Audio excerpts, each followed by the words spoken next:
نحمدہ ونصلی علی رسولہ الکریم اما بعد فاعوذ باللہ من الشیطان الرجیم بسم اللہ الرحمن الرحیم رب اشرح لی صدری ویسر لی امری واحلل عقدۃ من لسانی یفقہوا قولی۔ ناظرین، پروگرام اللہ کے خوبصورت نام کے ساتھ آپ کی خدمت میں حاضر ہیں۔ آج ہم انشاءاللہ اللہ سبحانہ و تعالیٰ کے نام المؤمن کے بارے میں بات کریں گے۔ المؤمن، امن دینے والا۔ اس سے مراد وہ ذات ہے جس نے لوگوں کو امن دیا کہ وہ اپنی مخلوق میں سے کسی ایک پر بھی ظلم نہیں کرے گا۔ جو بھی اس پر ایمان لے آئے گا اس کو وہ اپنے عذاب سے امن میں رکھے گا، اور ہر ایک کو وہی دے گا جس کا وہ مستحق ہوگا۔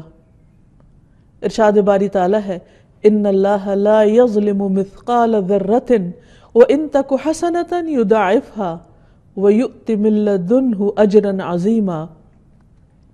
بے شک اللہ تعالیٰ ایک ذرے کے برابر بھی ظلم نہیں کرتا، ذرے کے برابر، اور اگر ایک نیکی ہوگی تو اسے دگنا کرے گا، یہ اس کی رحمت ہے، اور اپنے پاس سے بہت بڑا اجر عطا کرے گا۔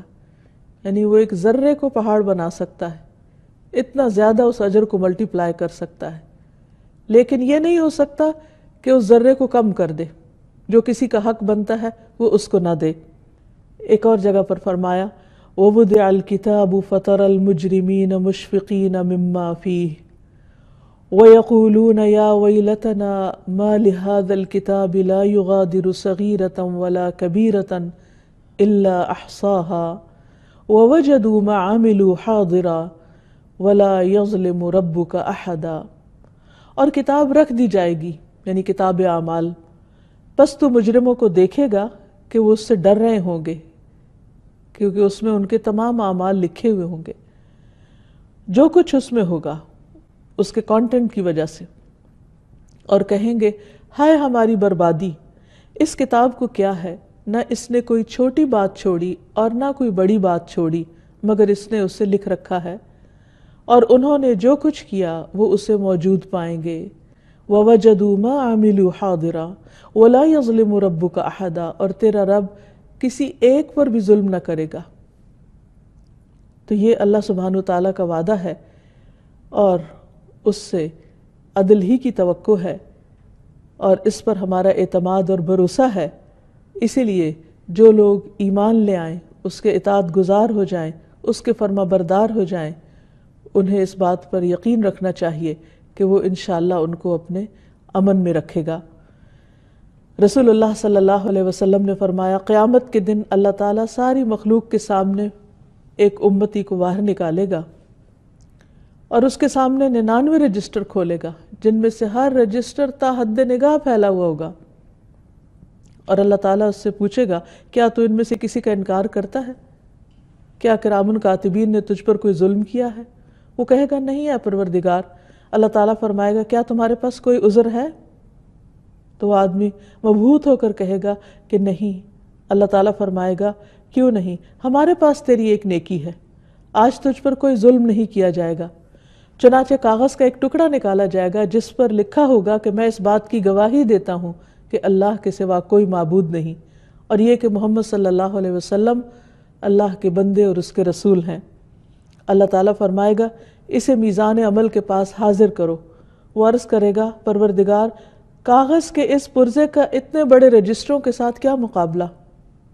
اس سے کہا جائے گا، آج تجھ پر کوئی ظلم نہ ہوگا۔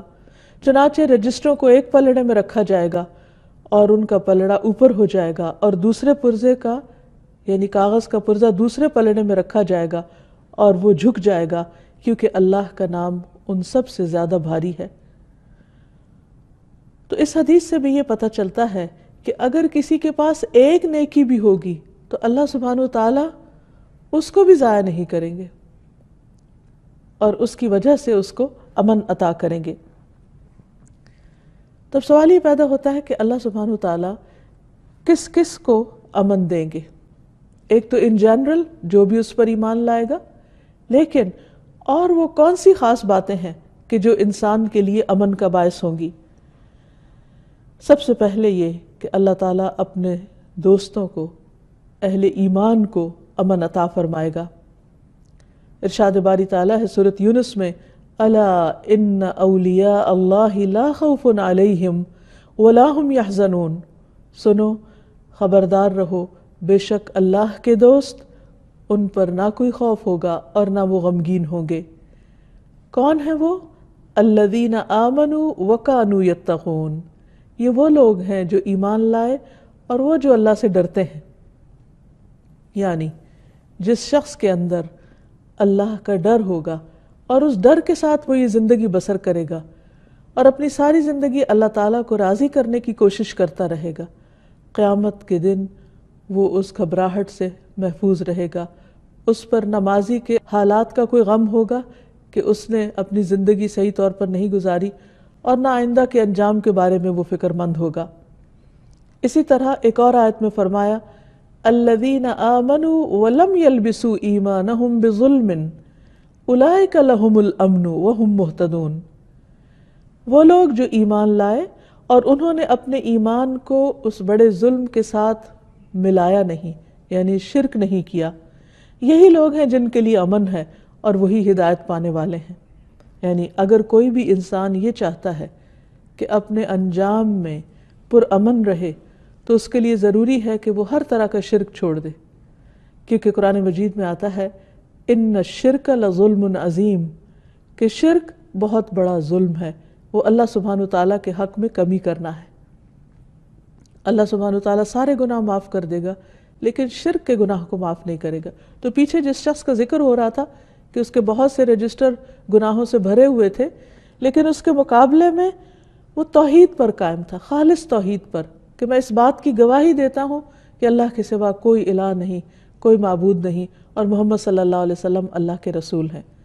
تو یہاں بھی ان لوگوں سے امن کا وعدہ کیا جا رہا ہے جو ایمان لا کر شرک نہ کریں۔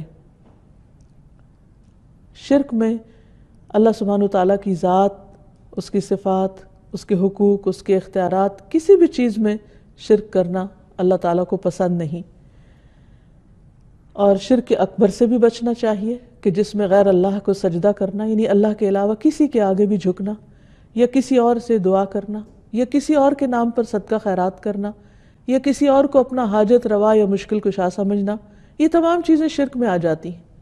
اسی طرح ریاکاری، دکھاوے کو، شو آف کرنے کو بھی شرک قرار دیا گیا، کیونکہ اس میں انسان اللہ سبحانہ وتعالیٰ کی خوشنودی نہیں بلکہ بندوں کی خوشنودی کے لیے نیک عمل کر رہا ہوتا ہے، جو بظاہر یہ سمجھتا ہے کہ وہ اللہ تعالیٰ کو خوش کرا، لیکن اس کے دل کے اندر ایک چور ہوتا ہے۔ اس وجہ سے اللہ سبحانہ وتعالیٰ چونکہ سینوں کے راز تک جانتا ہے، تو یہ چیز بھی اس کو سخت ناپسند ہے کہ کوئی شخص بظاہر اللہ کے نام کی نماز پڑھے یا قربانی کرے، لیکن اس کے دل میں یہ ہو کہ لوگ اس کو نیک سمجھیں، تو اس سے بھی بچنا چاہیے۔ دنیا میں بھی اللہ سبحانہ وتعالیٰ اپنے اولیاء کی، اپنے نیک بندوں کی، اپنے انبیاء کی مدد کرتا ہے۔ قرآن پاک میں آتا ہے کہ ہم اپنے پیغمبروں کی ضرور مدد کریں گے، اِنَّا لَنَنْصُرُ رُسُلَنَا وَالَّذِينَ آمَنُوا، ہم یقیناً مدد کریں گے اپنے بھیجے ہوں کی، یعنی رسولوں کی، اور وہ لوگ جو ایمان لائے۔ اور ہم دیکھتے ہیں کہ کس طرح اللہ سبحانہ وتعالیٰ نے نبی صلی اللہ علیہ وسلم کی ہجرت کے موقع پر، جب آپ غار ثور میں انتہائی خوف کے عالم میں تھے، کیسے آپ کی مدد کی۔ قرآن مجید میں آتا ہے کہ اِلَّا تَنْصُرُوهُ فَقَدْ نَصَرَهُ اللَّهُ، اگر تم اس کی مدد نہیں کرو گے تو اللہ تعالیٰ نے اس کی مدد کی تھی۔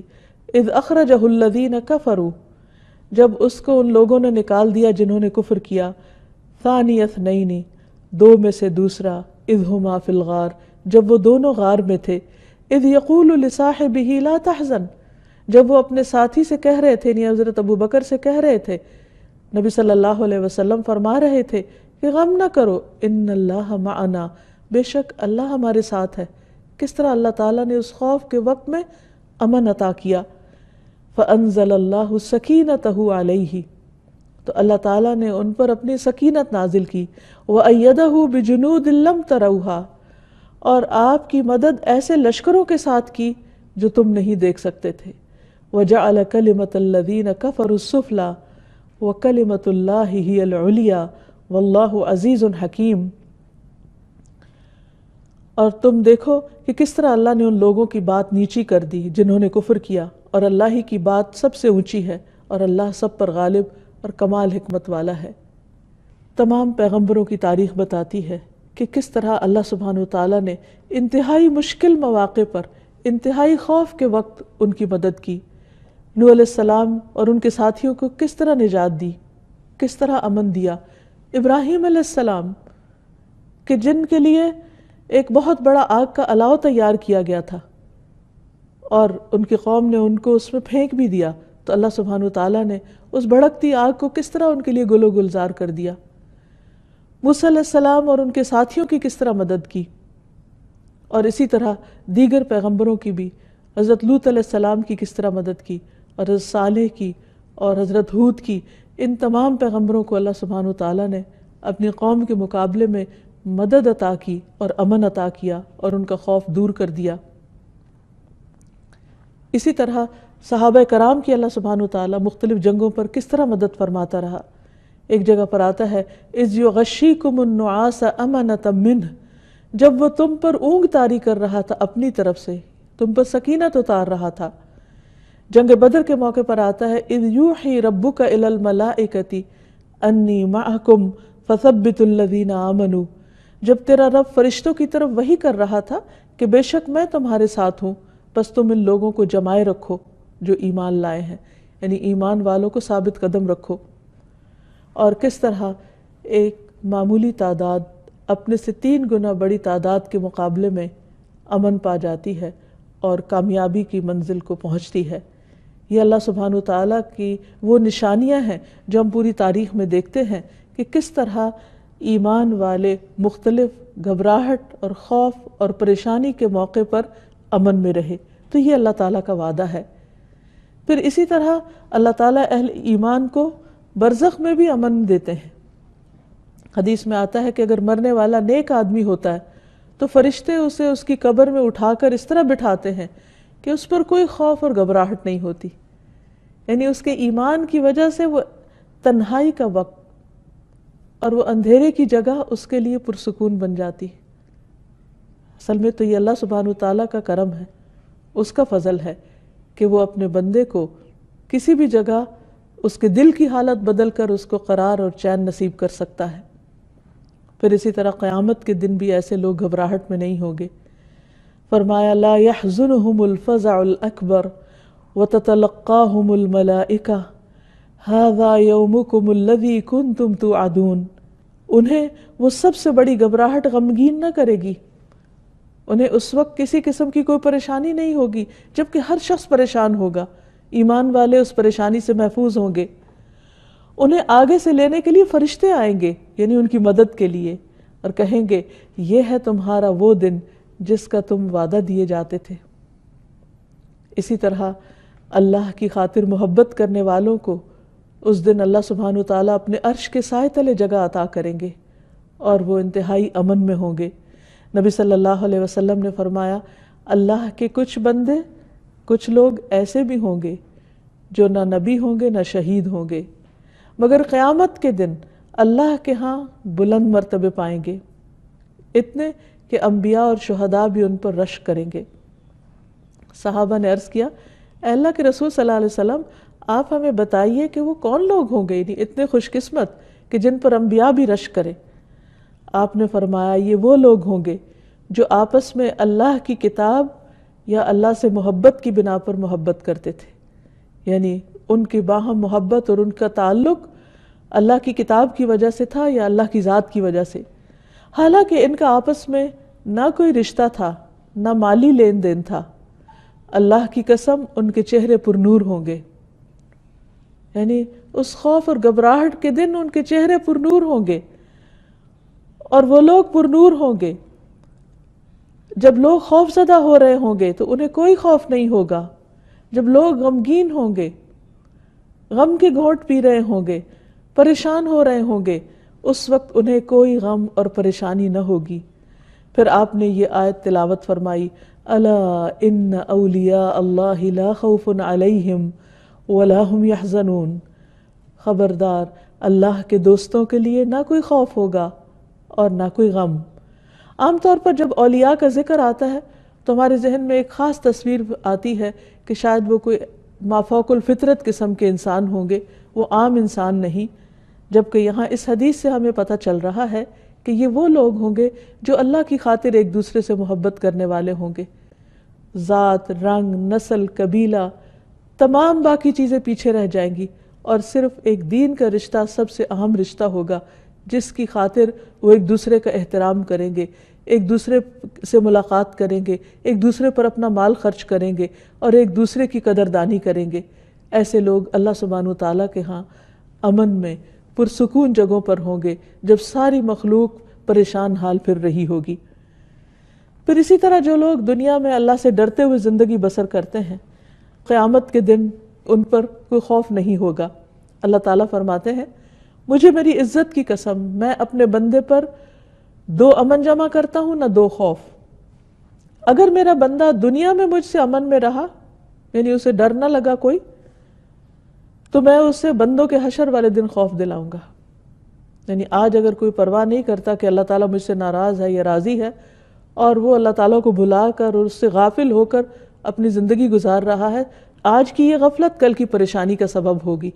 لیکن اس کے برعکس اللہ تعالیٰ فرماتے ہیں کہ جو دنیا میں مجھ سے ڈر گیا، جیسے سورۃ الرحمن میں آتا ہے کہ جو رب کے سامنے کھڑے ہونے سے ڈر گیا، اس کے لیے 2 باغ ہیں کہ میں اللہ تعالیٰ کو کیسے فیس کروں گا۔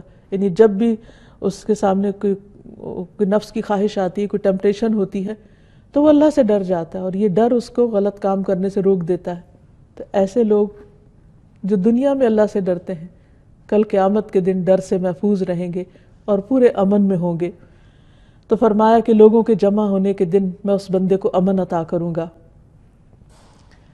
پھر اسی طرح اللہ تعالیٰ کی رحمت کی امید رکھنے والے، ان کو بھی اللہ سبحانہ وتعالیٰ امن میں جگہ دیں گے۔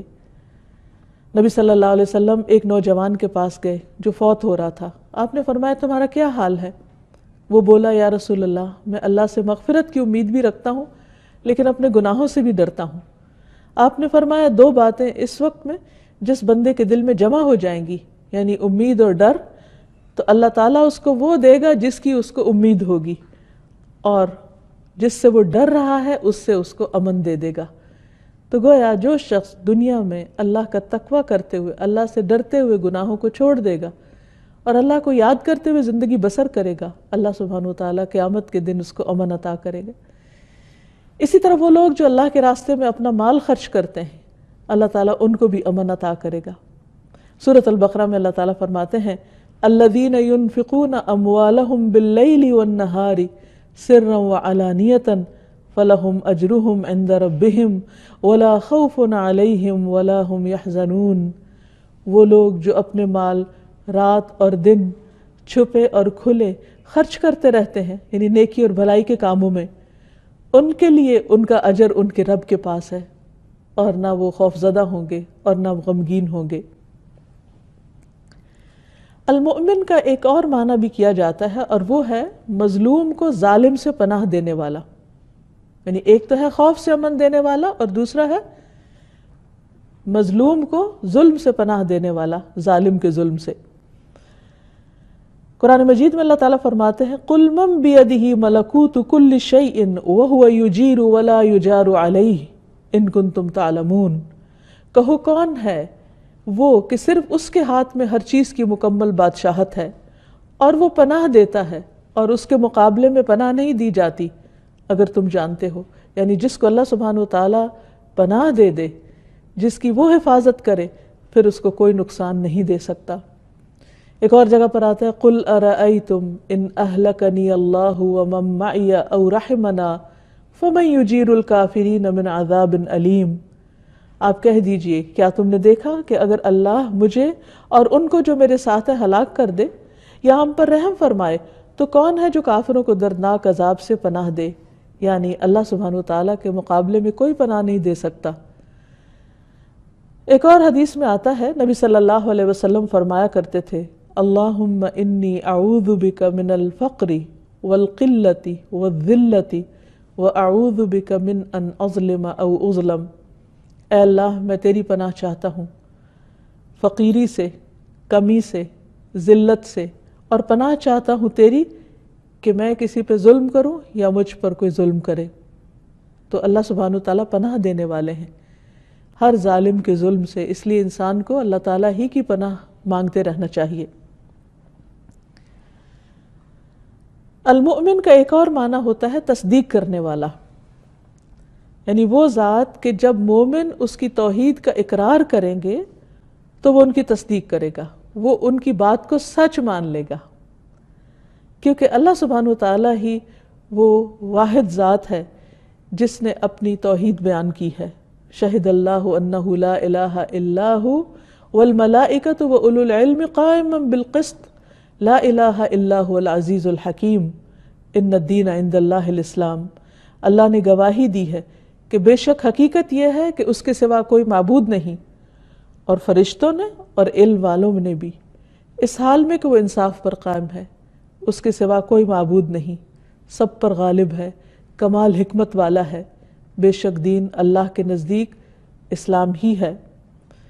تو اس سے یہ پتہ چلتا ہے کہ اللہ سبحانہ وتعالیٰ نے نمبر 1 توحید کا اعلان کیا اور دوسری طرف دین اسلام کو پسند فرمایا، اور ہمیں ملت ابراہیم کی پیروی کا حکم بھی دیا۔ یعنی جو لوگ اللہ سبحانہ وتعالیٰ کی توحید کا اقرار کریں گے، اللہ سبحانہ وتعالیٰ ان کی اس بات کی تصدیق فرمائیں گے اور ان کو نجات عطا فرمائیں گے۔ قرآن مجید میں آتا ہے ثم صدقناہم الوعد فانجیناہم ومن نشاء واہلکنا المسرفین، پھر ہم نے ان سے وعدہ سچا کر دیا، یعنی جو توحید پر قائم ہوئے ہم نے ان سے اپنا وعدہ پورا کیا اور ان کو نجات دی، اور جس کو ہم چاہتے تھے، اور ہم نے حد سے بڑھنے والوں کو ہلاک کر دیا۔ اسی طرح ہمیں ایک حدیث سے بھی پتہ چلتا ہے کہ کس طرح اللہ اپنے بندے کے اپنے بارے میں گمان کو سچا کر دیتا ہے۔ نبی صلی اللہ علیہ وسلم نے فرمایا، اللہ تعالیٰ فرماتے ہیں، یعنی حدیث قدسی ہے کہ میں اپنے بندے کے گمان کے ساتھ ہوں جو وہ میرے متعلق رکھتا ہے، اور میں اس کے ساتھ ہوں جب وہ مجھے یاد کرتا ہے۔ یعنی جب انسان اللہ کا ذکر کر رہا ہوتا ہے تو اسے اللہ کی تائید حاصل ہوتی ہے، امن حاصل ہوتا ہے۔ اگر وہ مجھے دل میں یاد کرتا ہے تو میں اس کو اپنے دل میں یاد کرتا ہوں، اگر وہ مجھے کسی مجلس میں یاد کرتا ہے تو میں اس سے بہتر جماعت میں اس کو یاد کرتا ہوں۔ اگر وہ مجھ سے ایک بالشت قریب ہوتا ہے تو میں 1 گز اس کے قریب ہوتا ہوں، اور اگر وہ 1 گز قریب ہوتا ہے تو میں اس سے دونوں ہاتھوں کے پھیلاؤ کے برابر اس کے قریب ہوتا ہوں، یعنی اور زیادہ اس کے آگے اس کی طرف بڑھ جاتا ہوں، اور اگر وہ میری طرف چل کر آتا ہے تو میں اس کی طرف دوڑ کر آتا ہوں۔ یعنی بندہ جب میری طرف بڑھتا ہے تو میں اس کو نا امید نہیں کرتا، میں اس کو تنہا نہیں چھوڑتا، میں اس کی توقع سے بڑھ کر اس کی مدد کرتا ہوں۔ جو وہ گمان رکھتا ہے میرے بارے میں کہ میرا رب ضرور میری مدد کرے گا، میں اس کے اس گمان کو سچا کر دیتا ہوں اور مدد فرماتا ہوں۔ اس لیے ہمیں اپنے حصے کا کام کرنا چاہیے، اور وہ کیا کہ اللہ سبحانہ وتعالیٰ کی توحید کا مکمل یقین رکھیں، اس کا اقرار کریں، اور پھر اللہ سبحانہ وتعالیٰ پر سارے حالات اور معاملات سے متعلق توکل کریں۔ اللہ سبحانہ وتعالیٰ تو اپنے بندوں کے ساتھ کیے ہوئے وعدوں کو پورا کرنے والا ہے، لیکن ضرورت اس بات کی ہے کہ ہم اپنی ذمہ داری کو بھی پورا کریں اور صحیح معنوں میں توحید کا اقرار کریں، صحیح معنوں میں اس پر بھروسہ کریں، اس کی مدد کا یقین رکھیں، اس پر اعتماد کریں، توکل کریں۔ ایک اور حدیث میں آتا ہے، نبی صلی اللہ علیہ وسلم نے فرمایا، جب بندہ کہتا ہے لا الہ الا اللہ واللہ اکبر تو اس کا رب اس کی تصدیق کرتا ہے۔ رب فرماتا ہے میرے سا کوئی نہیں، میں بڑا ہوں، سب سے بڑا۔ اب سوال یہ پیدا ہوتا ہے کہ ہم توحید کا اقرار کیسے کریں اور کس طرح اللہ سبحانہ وتعالیٰ اس کی تصدیق فرماتے ہیں۔ حدیث میں آتا ہے، اللہ تعالیٰ فرماتے ہیں کہ جب بندہ اقرار کرتا ہے لا الہ الا اللہ واللہ اکبر تو اس کا رب اس کی اس بات کی تصدیق کرتا ہے کہ ہاں میرے بندے نے سچ کہا، اور کہتا ہے کہ میرے سا کوئی الہ نہیں اور میں سب سے بڑا ہوں۔ یعنی جب بندہ سبحان اللہ کہتا ہے تو اللہ تعالیٰ فرماتے ہیں میرے بندے نے سچ کہا، یعنی بندے نے جو تعریف کی اللہ تعالیٰ اس کی اس بات کو مان جاتے ہیں کہ ہاں واقعی یہ بندہ صحیح کہہ رہا ہے اور دل سے کہہ رہا ہے. تو اس لیے ہم جب ذکر کریں یا دعا کریں تو پورے یقین کے ساتھ کریں. یہ نہیں کہ پتہ نہیں سن رہا ہے یا نہیں، پتہ نہیں میری قبول ہوگی کہ نہیں، پتہ نہیں کیا ہوگا. نہیں، اس بات کا یقین رکھیں کہ وہ المؤمن ہے، وہ امن دینے والا ہے، وہ ہماری سچائی کی تصدیق کرنے والا ہے. ہم ایک قدم بڑھیں تو 10 قدم ہماری طرف آنے والا ہے. تو بندہ جب سبحان اللہ کہتا ہے تو اللہ تعالیٰ فرماتے ہیں میرے بندے نے سچ کہا. بندہ جب الحمدللہ کہتا ہے تو اللہ تعالیٰ فرماتے ہیں اس نے سچ کہا. جب بندہ لا الہ الا اللہ کہتا ہے اللہ تعالیٰ فرماتے ہیں اس نے سچ کہا. جب بندہ اللہ اکبر کہتا ہے اللہ تعالیٰ فرماتے ہیں اس نے سچ کہا. اور جب بندہ کہتا ہے اللہم اغفر لی، اللہ مجھے معاف کر دے، تو اللہ تعالیٰ اس کو معاف کر دیتے ہیں. تو اس لیے کبھی بھی شیطان کے ڈالے ہوئے وسوسوں میں اور توہمات میں آ کر یہ نہ سوچیں کہ اللہ سبحانہ و تعالیٰ سنے گا نہیں. یہی سے پھر شرک کا دروازہ کھلتا ہے کہ اچھا اللہ تعالیٰ تو سن نہیں رہا تو کہیں اور سے جا کر اپنی ضرورت پوری کر لو، یا کسی اور کا سہارا پکڑو، یا کسی اور کو پکارو کہ شاید وہ ہماری مشکل آسان کر دے. نہیں، کوئی نہیں سوائے اللہ کے. یونس علیہ السلام نے کس طرح اپنے رب کو پکارا تھا، لا الہ الا انت سبحانک انی کنت من الظالمین. تیرے سوا کوئی الہ نہیں، تو پاک ہے اور میں ہی ظالموں میں سے ہوں. تو اللہ تعالیٰ نے ان کی فوراً دعا سن لی. سوچئے کہاں سمندر کی گہرائیاں اور اندھیرے اور پانی کا پریشر اور اس کے اندر اتنی بڑی مچھلی اور اس مچھلی کے اندر اندھیروں پر اندھیرے، اور وہاں اللہ سبحانہ و تعالیٰ سن رہا ہے کیونکہ انہوں نے پورے یقین سے پکارا تھا. آج ہم بھی پڑھتے ہیں آیت کریمہ لیکن اس کا وہ اثر کیوں نہیں ہوتا؟ کیونکہ ہمارے اندر پڑھتے وقت وہ شدت، وہ یقین، وہ احساس اور اللہ کے وعدوں کی تصدیق کا یقین نہیں ہوتا کہ اللہ سبحانہ و تعالیٰ اپنا وعدہ سچ کر دکھائے گا. اسی طرح بعض اوقات ہم دیکھتے ہیں کہ دنیا میں ہم کوئی بات کرتے ہیں یا ہم کوئی کام کرتے ہیں تو لوگوں میں جھٹلانے لگتے. وہ وقت بہت پریشانی کا وقت ہوتا ہے جب لوگ آپ پر جھوٹے الزامات لگاتے ہیں، یا لوگ آپ کی بات کا انکار کر دیتے ہیں، یا لوگ آپ کے اوپر شک کرتے ہیں. ایسے میں ایک بندہ مومن کا امتحان ضرور ہوتا ہے، لیکن اس وقت اس کو ثابت قدم رہ کر جو اچھا کام وہ کر رہا ہے وہ کرتے رہنا چاہیے اور لوگوں کی باتوں کی پرواہ نہیں کرنی چاہیے. کیونکہ بعض اوقات آپ بہت بڑی سچائی سے کام لیتے ہیں، بہترین کام کرتے ہیں، لیکن اس کے باوجود آپ پر شک کیا جاتا ہے، اعتماد نہیں کیا جاتا.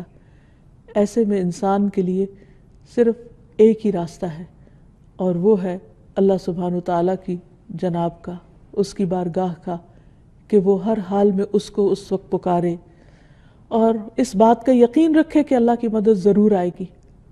اس وقت بھی جب لوگ جھٹلا دیں، آپ کی سچائی کو جھٹلا دیں، آپ کی امانت کے اوپر شک کریں اور آپ کو جھوٹا قرار دیں، لیکن انسان کو اس وقت اپنے اندر جھانک کر دیکھنا چاہیے کہ اگر وہ سچا ہے تو اللہ کی مدد ضرور آئے گی اور اللہ سبحانہ تعالیٰ اس کی سچائی کو ثابت کر دیں گے. جیسے ایک جنگ کے موقع پر جب حضرت زید بن ارقم رضی اللہ تعالیٰ عنہ نے نبی صلی اللہ علیہ وسلم کو ایک بات پہنچائی جو انہوں نے کچھ منافقین سے سنی تھی، تو اس پر کچھ لوگوں نے ان پر شک کیا کہ شاید انہوں نے صحیح بات نہیں پہنچائی، لیکن بعد میں حقیقت کھل گئی اور نبی صلی اللہ علیہ وسلم نے خود ان کی تصدیق فرمائی کہ اس بچے نے درست بات کی. اسی طرح اللہ سبحانہ وتعالیٰ نے اپنے نبی کی بھی تصدیق کی. یہ تو بہت سارے مواقع ہیں لیکن خاص طور پر ایک موقع کا ذکر کریں گے کہ غزوہ خیبر کے موقع پر نبی صلی اللہ علیہ وسلم نے دیکھا کہ ایک شخص جس کے بارے میں آپ نے فرمایا کہ یہ جہنمی ہے، تو وہ بہت بہادری سے جنگ میں حصہ لے رہا تھا اور اس کو بہت کثرت سے زخم بھی آئے. اس میں قریب تھا کہ لوگ شک میں پڑ جاتے کہ اسی دوران جب کہ ابھی وہ مرا نہیں تھا تو اس نے اپنے ہاتھ سے ایک تیر ترکش سے نکالا اور خودکشی کر لی.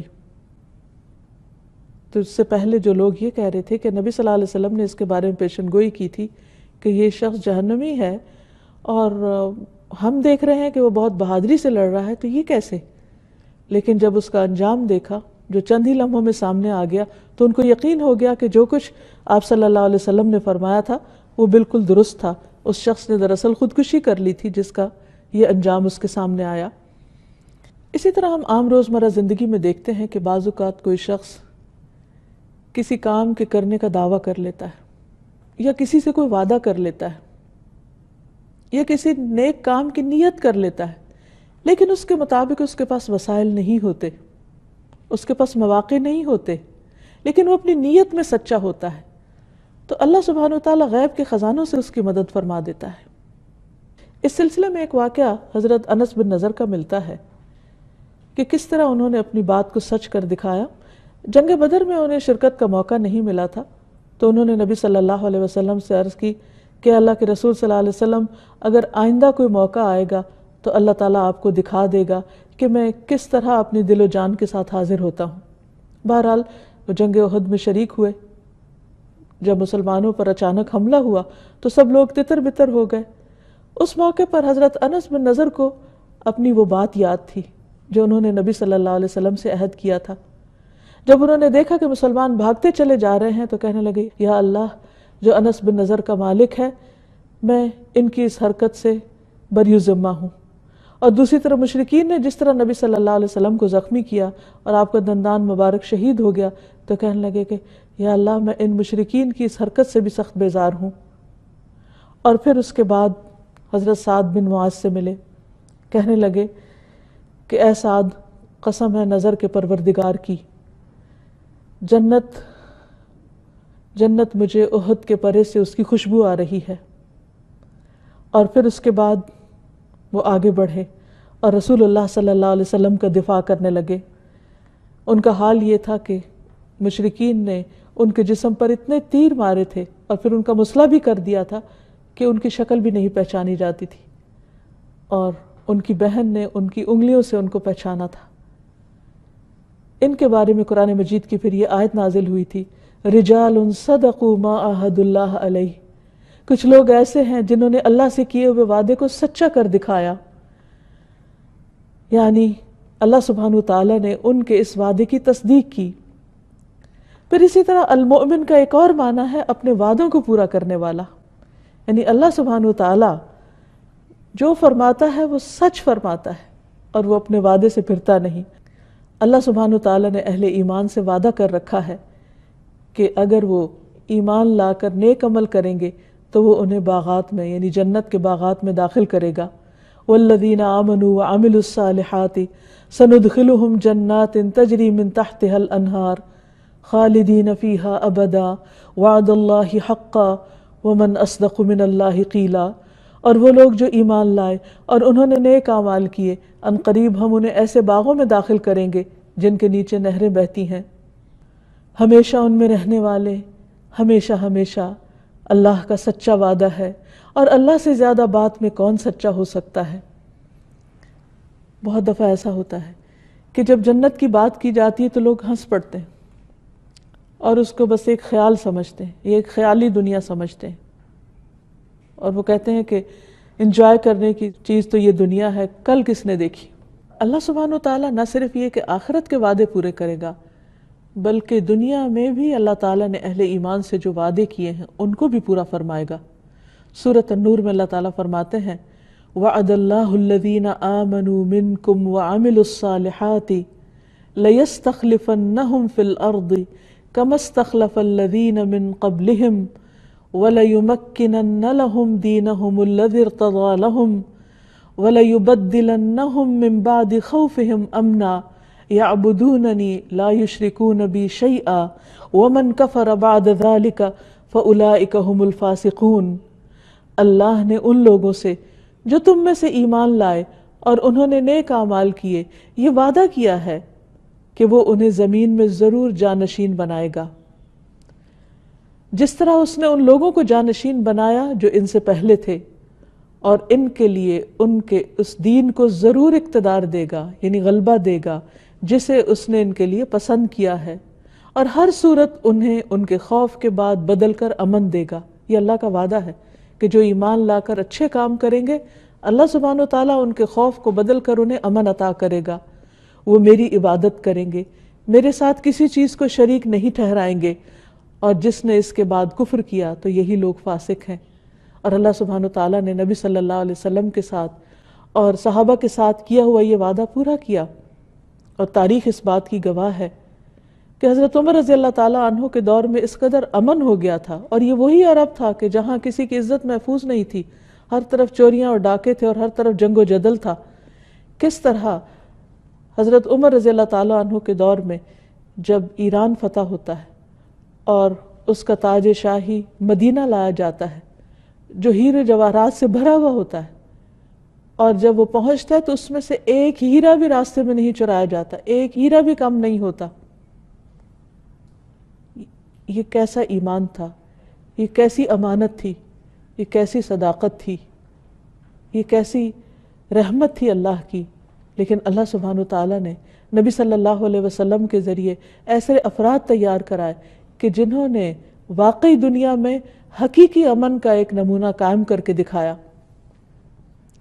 پھر اسی طرح ہم دیکھتے ہیں کہ ام موسیٰ سے اللہ سبحانہ وتعالیٰ نے جو وعدہ کیا تھا کہ تم اپنے بچے کو اس وقت سمندر کی لہروں میں ڈال دو، اللہ اس کی حفاظت فرمائے گا، اور کس طرح اللہ تعالیٰ نے وعدہ پورا کیا۔ فَرَدَدْنَاهُ إِلَىٰ أُمِّهِ كَيْ تَقَرَّ عَيْنُهَا وَلَا تَحْزَنْ وَلِتَعْلَمَ أَنَّ وَعْدَ اللَّهِ حَقٌّ وَلَٰكِنَّ أَكْثَرَهُمْ لَا يَعْلَمُونَ۔ چنانچہ اس طرح ہم نے موسیٰ کو اس کی والدہ کی طرف لوٹا دیا علیہ السلام، تاکہ وہ اپنی آنکھ ٹھنڈی کرے اور غم زدہ نہ رہے، اور یہ جان لے کہ اللہ کا وعدہ سچا ہے، اور اکثر لوگ یہ بات جانتے نہیں، اسی لیے وہ اللہ پہ بھروسہ نہیں کرتے اور خیر اور بھلائی کے کاموں میں آگے نہیں بڑھتے۔ پھر اللہ سبحانہ وتعالیٰ اہل جنت سے کیا گیا وعدہ بھی پورا فرمائیں گے۔ وَقَالُوا الْحَمْدُ لِلَّهِ الَّذِي صَدَقَنَا وَعْدَهُ، اہل جنت اقرار کریں گے اور کہیں گے سب تعریف اللہ کے لیے ہے جس نے ہم سے اپنا وعدہ سچا کیا۔ پھر اسی طرح جنت والے جنت میں جانے کے بعد اقرار کریں گے، اور جہنم والے جہنم میں جانے کے بعد اقرار کریں گے کہ اللہ کے وعدے سچے تھے۔ تو بات یہ ہے کہ اگر ہم چاہتے ہیں کہ دنیا اور آخرت میں امن سے رہیں تو اس کے لیے ضروری ہے کہ ہم اللہ تعالیٰ کے اطاعت گزار اور فرما بردار بندے بن کر رہیں۔ حقیقت یہ ہے کہ امن ایک ایسی چیز ہے کہ جو ہر انسان کی ضرورت ہے۔ اس لیے ابراہیم علیہ السلام نے اللہ سبحانہ وتعالیٰ سے خاص دعا کی تھی جب خانہ کعبہ کی تعمیر کر لی کہ رب اجعل ھذا البلد آمنا، اے اللہ اس شہر کو امن والا بنا دے۔ اللہ سبحانہ وتعالیٰ نے اس شہر کے امن کی قسم کھائی، وَھَذَا الْبَلَدِ الْأَمِينَ، اور قسم ہے اس امن والے شہر کی یعنی مکہ کی، کہ جبکہ اس کے آس پاس سے لوگ ہر طرف سے اچک لیے جاتے تھے، اور وہاں اللہ تعالیٰ نے ان کو ہر طرح کا امن نصیب کر رکھا تھا، جیسے سورۃ قریش میں بھی آتا ہے وَآمَنَهُم مِّن خَوْف، کہ اللہ نے انہیں خوف سے امن دیا، تو یہ اللہ سبحانہ وتعالیٰ نے ان کو عطا کیا تھا۔ پھر اسی طرح حرمن آمنن من دخلہ کان آمنا، کہ جو وہاں داخل ہوتا ہے امن میں آ جاتا ہے، وہ ہر طرح کے خوف اور ٹینشن سے فری زون ہے۔ اس کو یہ امن کس نے عطا کیا؟ کیسے وہ ہر طرح کے خطرات سے محفوظ ہے؟ یہ امن دینے والا دراصل اللہ ہی ہے۔ یوسف علیہ السلام کو اللہ سبحانہ تعالیٰ نے جب اقتدار دیا تو اس شہر کو بھی امن والا بنا دیا، یعنی مصر کو۔